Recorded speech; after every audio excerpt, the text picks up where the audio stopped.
Hello. আজকে আমি একটা মোমোর আত্মকাহিনী শেয়ার করব। বেশ কিছুদিন যাবত আমার হাজব্যান্ড বলছিল একটু মোমো খাবে, কিন্তু মোমো কিন্তু বাইরের খাবে না, আমার হাতেরই খেতে হবে।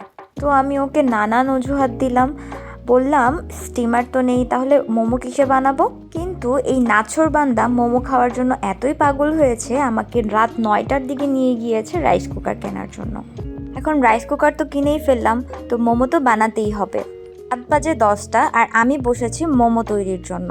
তবে হ্যাঁ, আমি একা বসিনি, আমার হাজব্যান্ডও ছিল আমার সাথে। এখানে যে সুন্দর সুন্দর মোমোগুলো দেখা যাচ্ছে, আমার হাজব্যান্ড আর আমি মিলে তৈরি করেছি। এই মোমো রেডি করতে করতে আমাদের 12টা না 12টার বেশি বেজে গিয়েছে। বাট কথায় আছে না, সবুরে মেওয়া ফলে, ঠিক তাই হয়েছে। আমার মোমোটা এত মজা হয়েছে।